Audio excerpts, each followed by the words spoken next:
Hey guys, it's Hannah and this is Bookworms Talk. And today I'm going to talk about On the Island by Tracey Garvis-Graves.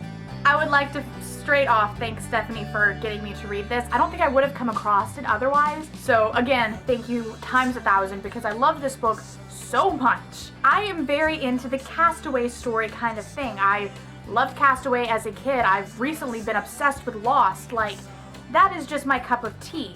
And also one of my biggest fears. So I just ate this book up. And another thing right off the bat I'm going to say is I apologize for the shelf messiness.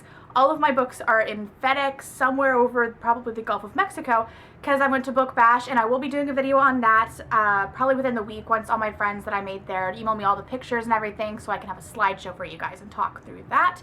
But yeah, so they're in the mail and the bookshelf might be ugly for the next couple book talks until I get them in and make it all pretty again. So anyway, I'm going to jump right into giving you guys a summary of this wonderful story.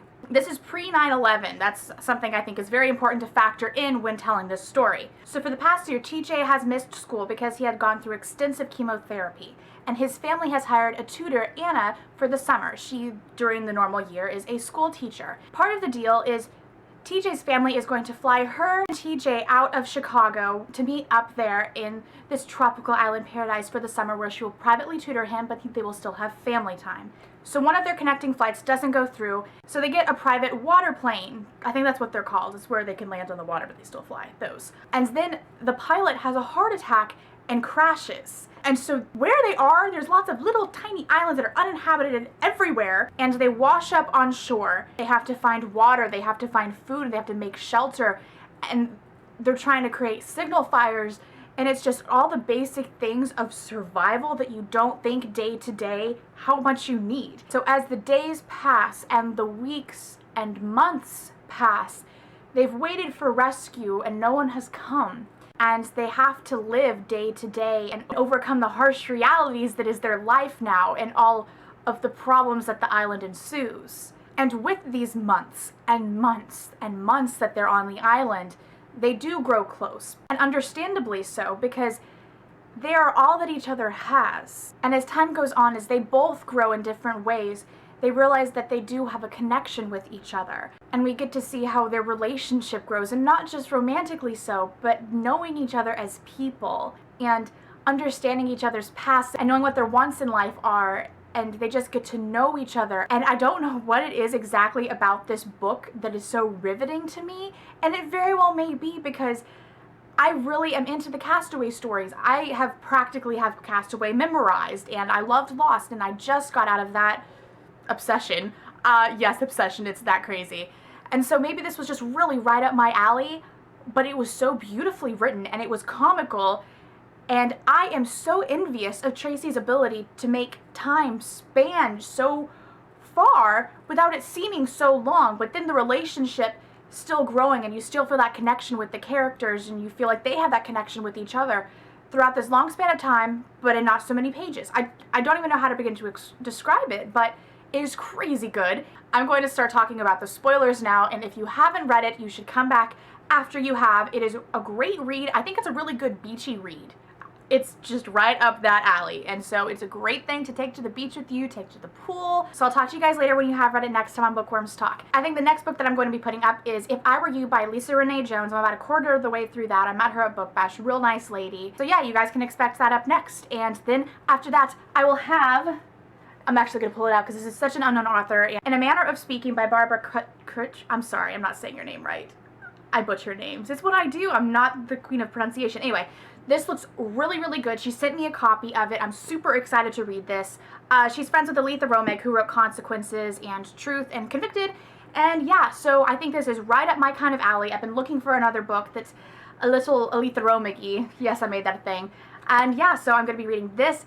And yes, you guys, I'm actually going to get Reckless, because while I was at Book Bash, everyone's like, you haven't read it yet? And I'm like, no, I haven't. And so I definitely have to read that. Lots of jaws hit the floor, and they said they would be happy tears and not angry tears, and so I'm excited to get to that. And I'm talking so much about books that I'm going to read, and I'm going to say bye to you guys right now, and to get into the spoiler section with On the Island. So come back later when you have read it.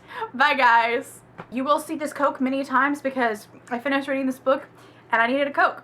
The bad thing got me really, really paranoid though, because there was someone that lived kind of near my neighborhood and he died of rabies from a bat bite, and I'm just thinking, you're so gonna die and it's gonna be really bad. And so that part just Then the sharks. I don't like sharks. I don't know. No. Scared to death of those things, worse than owls. What is the purpose of sharks? Like, what is it? Like, they're like the cockroaches of the ocean. There's no point. So that one day when Anna said, "You'll make a woman very happy someday," and he replied, "I only want to make you happy." See, I mean, he's long since stopped thinking about when we get off the island, when we get off. I think he's slowly come to realize that that is not a possibility in the immediate future, and she is still thinking like, I can't do this, my reputation, my job, it's not right. But I do think it is important that she had that kind of reservation with it, because ethically it may not have been so right, just looking at it. And I think it was good for her character, definitely, to have those reservations, because it wouldn't have made her quite as likable. So props, Tracey, props. Okay, on Valentine's Day, TJ is so freaking precious getting her flowers. And then her birthday. He goes through all the things that he would get her when they're off the island. And then he says how he loves her, and she says, "You weren't supposed to fall in love." And he said, "Well, I did. I've been in love with you for months. I'm telling you now because I think you love me too, Anna. You just don't think you're supposed to. You'll tell me when you're ready. I can wait." And then the voice in my head is whispering, "Carpe diem. It always bites you in the ass when you don't say it back immediately." And what happened? Bitter in the ass. Because then he got sick, and we're thinking it's the cancer. The cancer's back. The freaking summary on Goodreads made me think the cancer was back, and it never came back. That made me so nervous. And then when he woke up and he was well enough, she said, "I do love you, and I should have told you before." Thank you. About time. Carpe diem, guys. Seize the day. Okay, so then the tsunami. I will tell you guys now, and maybe it's so very Gilligan's Island of me, but I did not expect them to be rescued. I didn't expect it. I thought they're gonna have whatever they can have of their happily ever after on the island. It's just them. They still have each other, and I thought, it's how it's gonna be. The prospect of them being rescued completely just blew my mind, because it wasn't even an option for me in my head. And then the whole time I'm thinking, well, so they're gonna get rescued. Anything can happen at this point. They're separated, and then Anna's being taken up, and then TJ's being taken up, and she's just like, I can't leave TJ. And he's like, I can't leave Anna. That was about when I started crying on the airplane. That was embarrassing, because nobody likes airplane tears and probably thought I was a psychotic person. Not saying that I'm not, but you know. But then when Anna called her sister and her niece picked up the phone, and she's like, "It's Aunt Anna." And then her niece answered, "Mom, you told me you live in heaven. Do you have angel wings?" And at that point, there was no sucking up those tears. No sucking that, no. I had to stop reading. I was embarrassing myself. So on the island, Anna said that she owed TJ a Coke. And he's just like, "I want a large one with extra ice." And then she said, "Order the Cokes." And she went to get the ice, and I'm freaking tearing up at Coca-Cola. So after they got rescued, there was kind of the question that neither of them wanted to ask. And it was, what about us? Because you have to remember that Anna was his tutor, his teacher. There's a 13-year age difference, and that's not exactly smiled upon in any society. Even if it is legal, it's just not something that's normally smiled upon. People didn't believe them, and they said that she forced him, and I was so pissed. Okay, so when Ben first saw TJ, literally the first words that came out of his mouth were, "How old were you when you started banging her?" That made me ugly laugh through my happy tears that were going on. So now that they're off the island and they're not in their own little worlds, they're back in reality, there's a lot of problems. They start to question each other's wants, and whether, now that they have a choice, whether the other one wants to stay with the other one. With their age difference comes a lot of problems. And see, TJ thinks, and I'm gonna read this verbatim for you, "I'm worried about the next guy, the one that had a college degree, liked wine, and didn't mind wearing a tie. I worried that someday, maybe soon, it would matter to her that I wasn't interested in any of those things." And then Anna thinks he's missing out on all of these things. He missed out on high school, he's missing out on college, he's missing out on going and drinking and having friends his own age. And she's worried that she's too old for him, and she's worried that he's no longer going to want her. And he's like, why don't you just say what you really mean, that you want someone your own age? And that's just the insecurity that comes with that really wide age difference. And when they broke up, I just kept thinking, what are you guys doing? What? After everything that you guys have been through together, really. I loved it when Anna threw the engagement ring at John.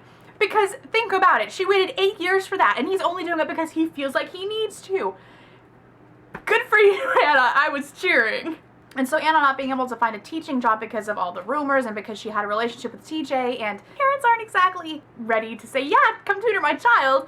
And school boards can't hire her because the parents won't be happy anyway, so she can't find a job as a teacher. And so she begins volunteering at a shelter where she gets to work with kids. Oh yeah, and something else kind of important to mention is that the settlement that they made with the airline for not suing is $1.5 million each, which is quite a lot, but I'm kind of with her sister on this, and she's just like, it's not nearly enough.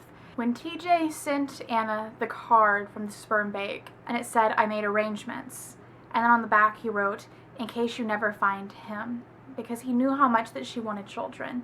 And it was the most selfless thing that he could have done, and she just couldn't, because there's no way I could ever hold a baby in my arms that had his eyes or his smile if I couldn't have him too. And then on Christmas, TJ went to her apartment, and he says, I thought about you all day. On the island, I promised that if you just held on, we would make it to Christmas together in Chicago. I will always keep my promises to you, Anna. And he says, you were right, I did need to be on my own, but some of the things you wanted me to experience are already passing by. I can't go back. I know what I want, and it's you, Anna. I love you, and I miss you so much. And they realize that they don't exactly fit into each other's worlds, but who gives a damn? Oh, and I think I forgot to mention this. When they got back, he got her a dog, just like she said, from the shelter, and she wanted a full-grown one. She didn't want a puppy because those are all so easily adopted, and so she wanted one that needed a home. He bought a house, and he was going to tear it down, and he was going to build it up from the ground, and it was on this big piece of land, and while they were there, he said, I want you to be my wife. There's no one else I want to spend the rest of my life with. We can live out here, you, me, our kids, and Bo, the dog. But I get it now, Anna. My decisions affect you too. So now you have one of your own to make. Will you marry me? She said yes. And they got married. It was just a judge, and it was a very small thing because her parents had died when she was on the island. Even David walking her down the aisle, she couldn't imagine it without her father.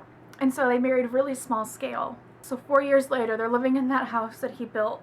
And TJ runs a small construction company, and Anna privately tutors from her home, and she still volunteers at the shelter as much as she can. And they have twins. A girl that they named after her mother, Josephine, and a boy that they named TJ that they're calling Mick after the pilot, because if it weren't for him preparing them as he did, they wouldn't have lived. And they have a third child on the way, and it's funny how fate works. And then the ending couple paragraphs. I often think about the island. When the kids are older, we'll have quite a story to tell them. We'll edit, of course. We'll also tell them that this house and the property that surrounds it is our island, and that TJ and I are finally home.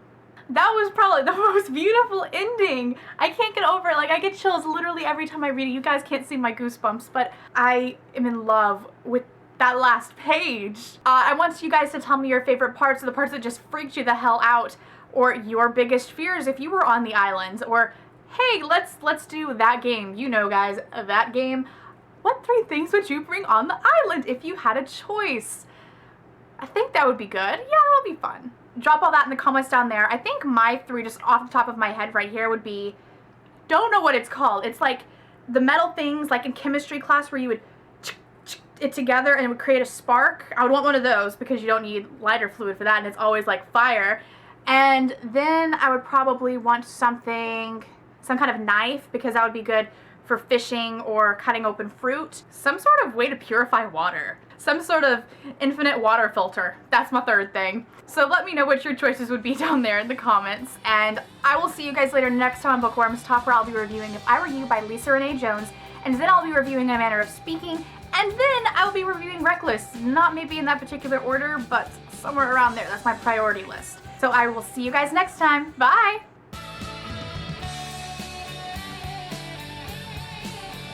I feel like this will have lots of bloopers. It will. I feel it. I'm going to stalking.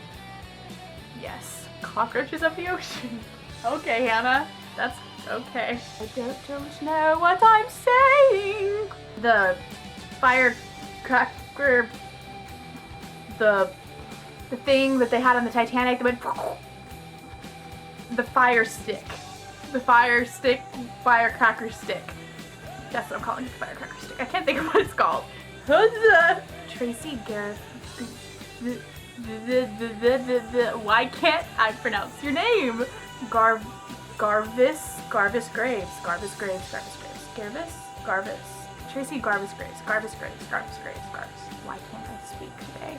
Why?